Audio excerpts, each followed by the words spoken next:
Hi, it's me, Jackee Turks-Love, life coach, um, relationship life coach, and I'm driving.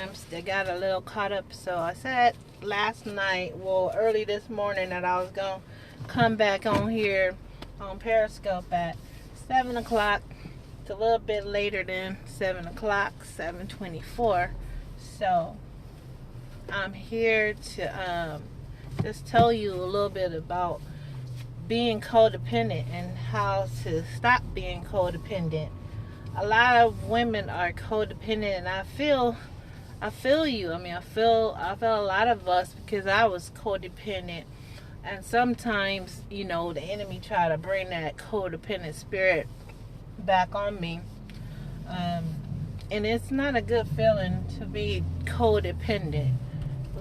Some people don't even know that they're codependent, and they just kind of just going through life, just needing to have somebody's approval all the time, and needing to have somebody to be there to say you're okay, you're okay, and if they're not saying you're okay, you don't feel okay.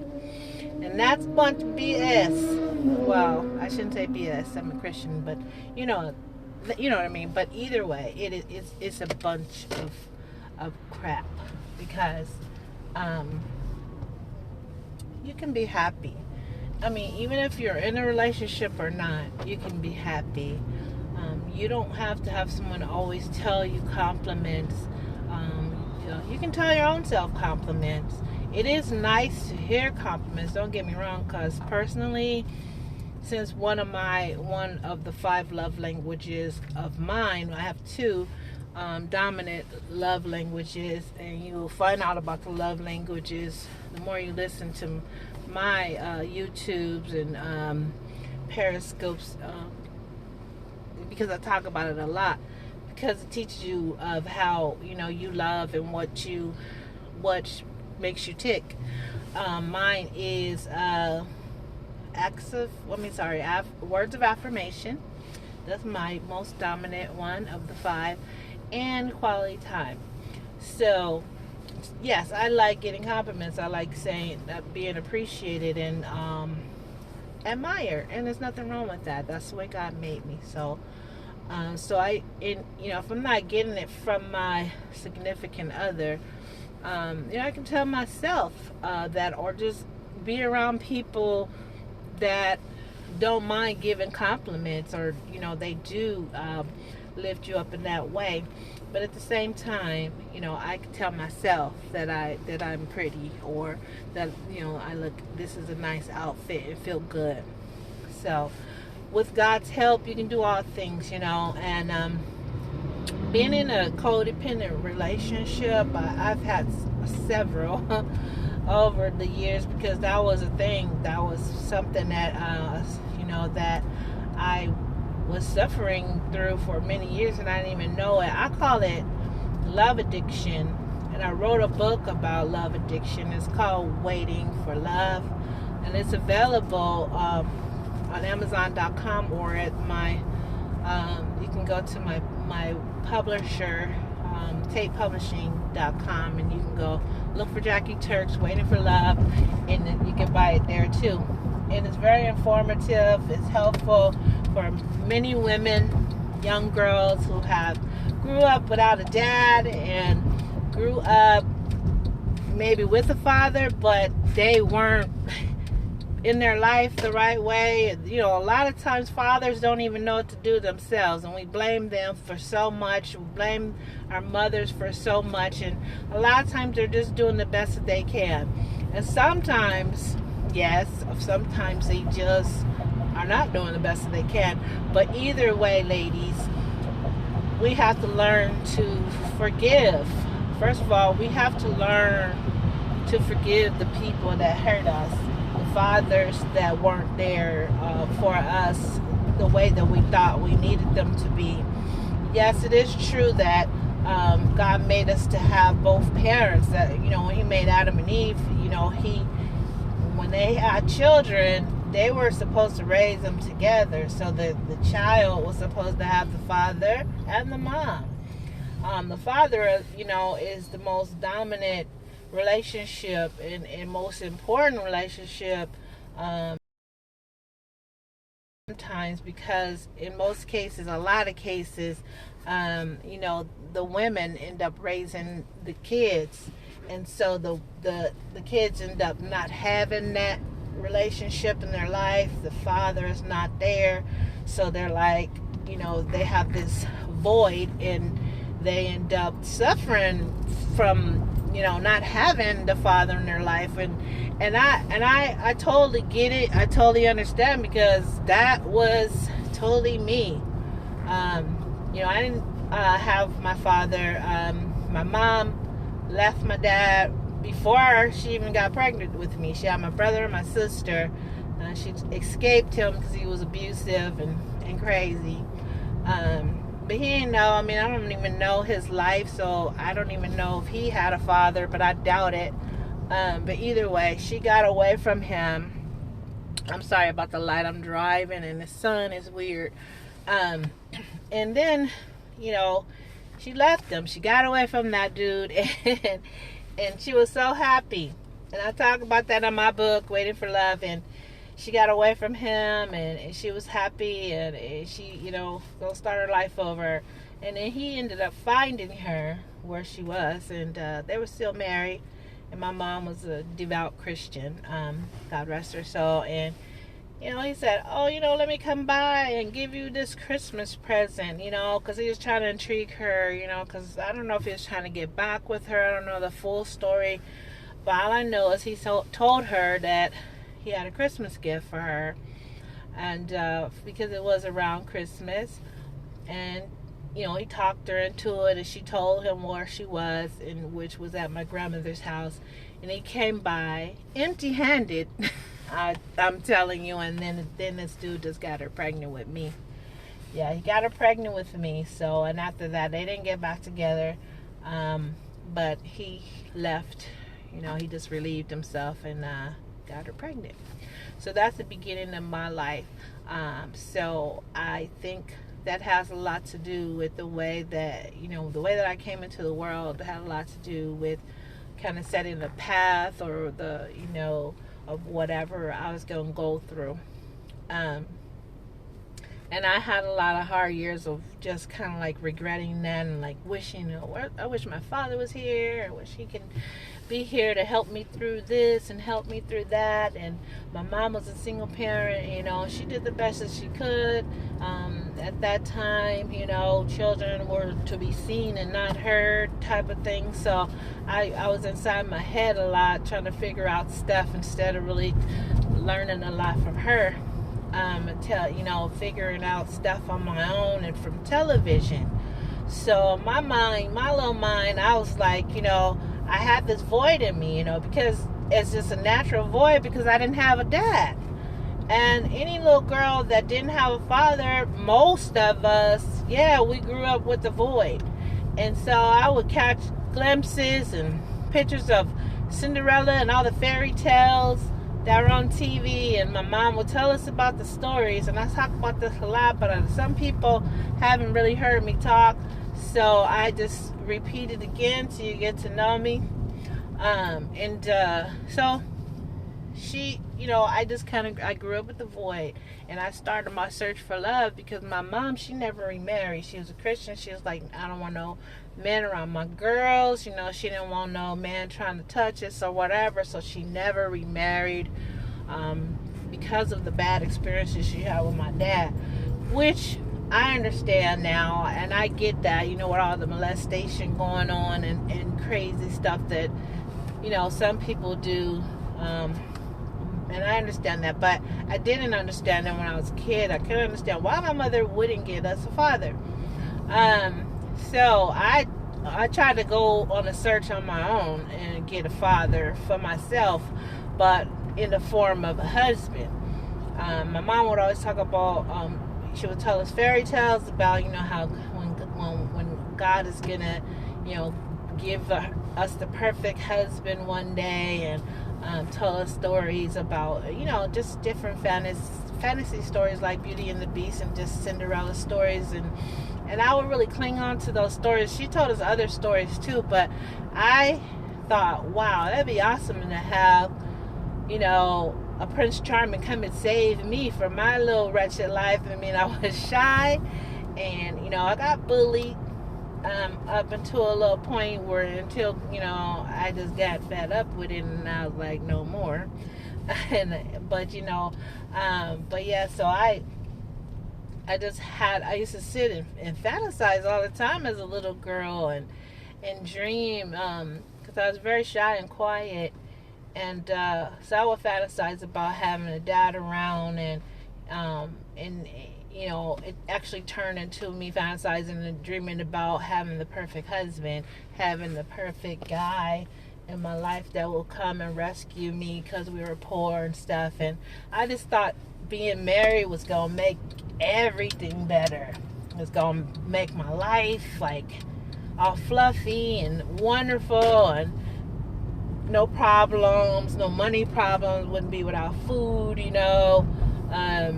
we would have a car, the white picket fence and the house and all that good stuff. I just thought having a man in my life was the have all, be all to everything. And I was searching for that for my whole life, the perfect one, the one on the stories that Walt Disney would say, tell us about, on the little fairy tales. So I searched for that. I was looking for that. I was determined to get that. And no matter what, and whatever I knew to do, I was going to do that to get that.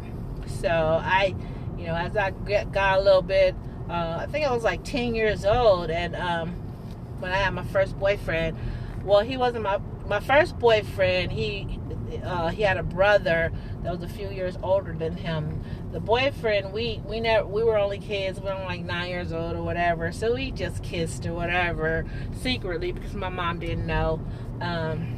We had little house parties and stuff, and we would kiss. His name was Dexter,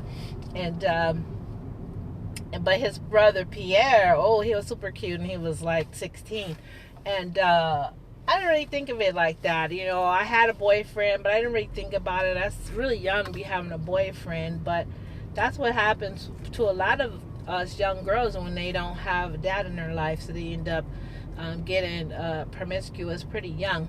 So what had happened is, and I talk about this in my book, Waiting for Love,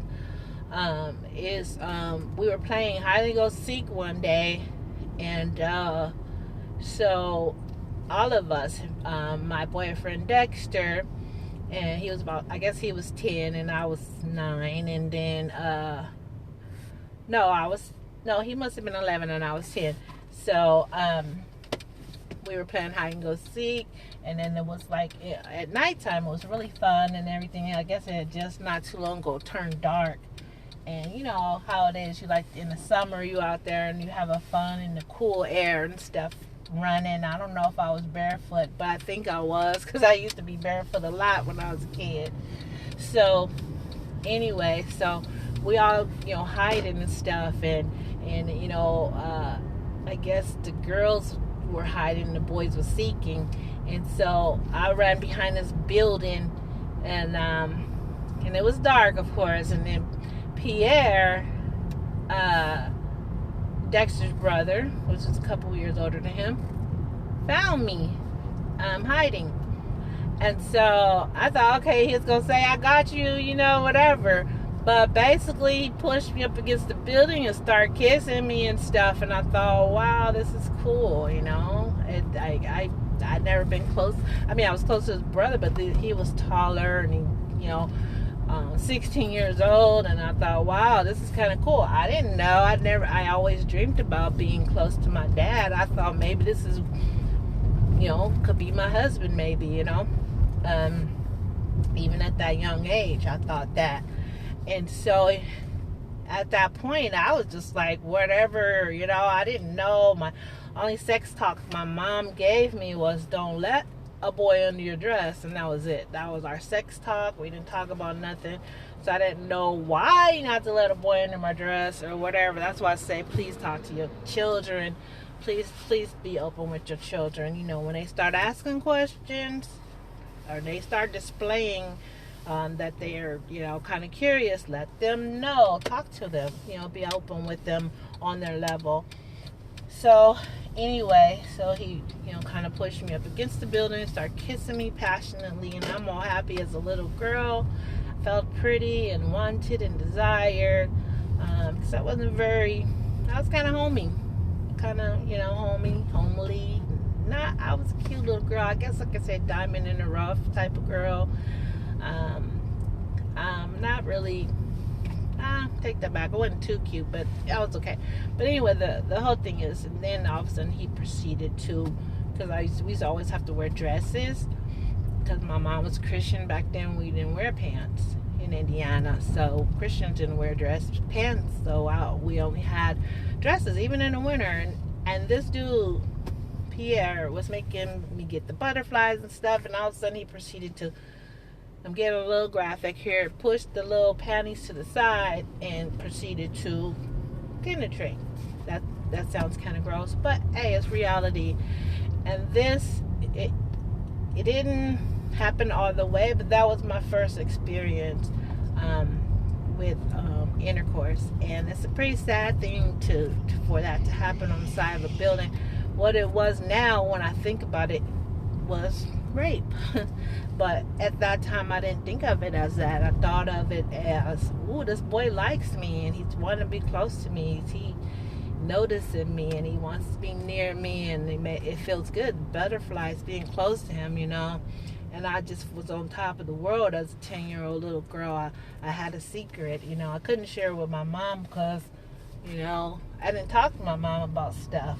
So that started the promiscuity of my life. I mean, I didn't try anything like that again for a few years, but it was always in the back of my mind, and that was always something that I was open to.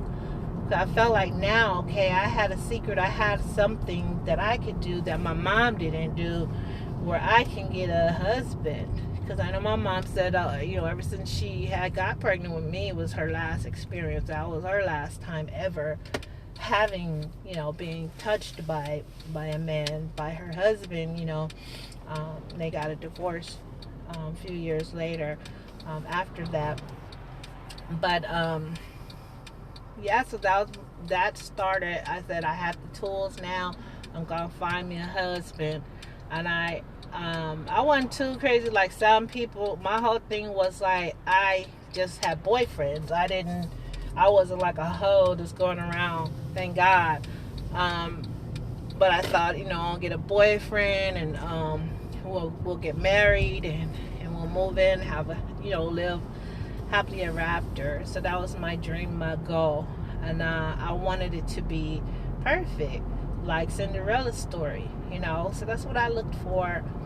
And I went on that search for many years. And so when I would get into a relationship, a lot of times they didn't last for no more than like 2 years.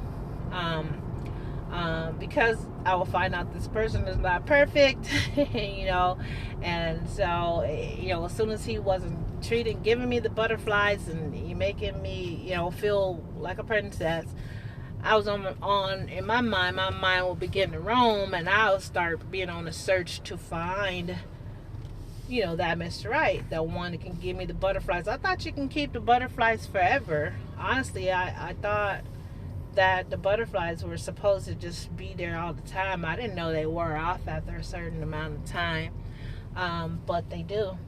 So anyways, I didn't know that. So that's what I was looking for. And I talk about this in my book, Waiting for Love, by me, Jackee Turks, Jackee Turks. I would recommend anybody get this book that is going through codependency or love addiction, who has, is still searching for love, or is beginning on that search for love. My book is really easy to read. God and I wrote the book together because he brought back all the memories that like of my life. I mean, even from conception, and it's like, this was some really deep stuff, y'all. Go ahead. It was some really deep stuff, and So I really went deep in there, and it's kind of graphic, but on a Christian level as well, but it's realistic. And whoever reads it, you're going to see yourself in that book. Hopefully not too much, because hopefully you'll read this book, or you'll give it to someone to read that needs it, so they won't have to go through all the things that I went through.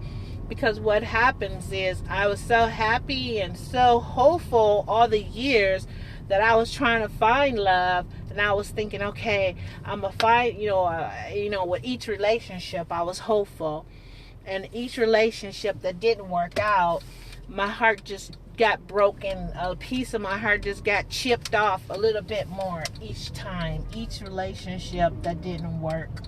So I feel like my heart was broken into like a million pieces, but God fixed it.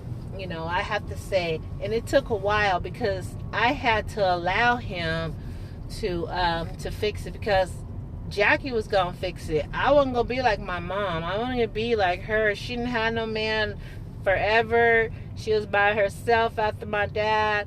And I was like, no, I'm not gonna be no single woman. I look at single women and think they was crazy. Like, I'm like, I see older women, they going out having fun with their friends, and they don't have no man. I'm like, oh, that's never gonna be me. But I know now that learning to love God first and learning to love yourself is one of the greatest loves of all. So with that, I'm going to just say, it is a way to learn to love yourself. But first thing, like I said, you have to forgive. And when you forgive your father, or the one that wasn't there for you when you was a kid, that's the beginning of the healing process. So I'm gonna go now. Me and my husband are about to go for a walk. He's been waiting for me for a while, so I'm gonna go and go for a walk with him. But I'll be back tomorrow with another Periscope, and we will talk about it some more. So thank you for tuning in. I'm gonna be back around 7 o'clock tomorrow. I'm trying to get on a regular schedule so I can just go ahead and do help people. My desire is to help people so that they won't be trapped in love relationships that are unhealthy, and that where they can be free, and that they can know that for sure, even though maybe you didn't grow up with the best situation, you didn't grow up with a father, you grew up poor, you grew up without a silver spoon in your mouth, you can be delivered, healed, and set free, and have a normal life. You can have a good relationship, but not with unrealistic expectations. A lot of us have unrealistic expectations, and we're too literal when it comes to the thoughts of having the perfect relationship. And so we're going to talk about those things over the course of these weeks. And I ask you that you have someone, maybe you could share these links with someone else. I did a couple. I was up really late the last 2 nights. Ooh, I ain't doing that no more. I was super tired today. So and it's not good to not get enough sleep, because you wake up a little bit cranky, and that gives place to the devil, because he try to make you feel depressed and sad. But anyway, having gone through all this, I had to work my way back, and I had a lot of low self-esteem, and I got to a point where I was seriously depressed. My life totally fell apart. Like, I fell apart, okay? And I didn't know that I could ever feel better. But here I am, feeling better, about to go for a walk. I'm enjoying my bike riding and stuff. I just came from a nail shop. So, and you can feel better too. Life can be good. Life can be awesome after depression and after going through love addiction. Addiction from love is just like an alcoholic. An alcoholic, they they go through, addicted to alcohol and stuff like that. But you can be addicted to love. And when I say addicted to love, I don't mean being addicted to sex. I mean being addicted to having somebody in your life, needing to have somebody to hug to tell you that you're great in order for you to actually function. If you're not in a relationship, you're pretty much not functioning. You're pretty much just going through life and feeling down until you get a boyfriend. And that's bullcrap, y'all. You can live your life in a relationship or in between a relationship or while you're not in a relationship successfully and happy and enjoy yourself. Because let's face it, when you're with someone, you're two people, you're two different people. So you're never that person that you're going to be with is never going to be perfect. Neither are you. And I always say that.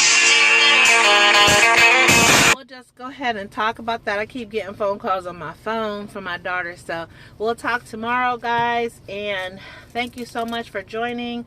And I'll be talking more about relationships and how to have good relationships, how to love yourself. Learning to love yourself is one of the greatest loves of all. That's what I always say. Now I know how to love myself. Now I do love myself, but putting God first that's the greatest love of all. So thank you guys for listening. My name is Life Coach Jackee Turks-Love. You can go on my website and hear more about me. www.JackeeTurks.com. That's JACKEETURKS.com, and see where I'm going to be next speaking, or just you can shoot me an email if you have any questions about love. You want me to come speak at your place, or at your women's conference, or just at your group, I'll be happy to do that. Give me a call, send me your information. If you have any questions, you can send me those too, and I'll be happy to answer them on the air. Okay, so I'll see you tomorrow at 7 o'clock, and I think I'll choose 7 o'clock because, I know because 7 is my favorite number, just as God said it's a perfect number of completion. So that's the time. I'll see you tomorrow. Okay, God bless you, everybody. Thank you so much for listening, and please let everybody know that's healing from love addiction, that needs help from love addiction, that keeps getting in bad relationships, that are trying to get out of bad relationships, or just want to have a good relationship with friends also, because if you don't have good relationships, you're probably not having good friend relationships either. So we're going to talk about that, and I'll help you with that as well. So I look forward to talking to you tomorrow. God bless you, and this is Jackee Turks-Love. Thank you for listening. Bye-bye.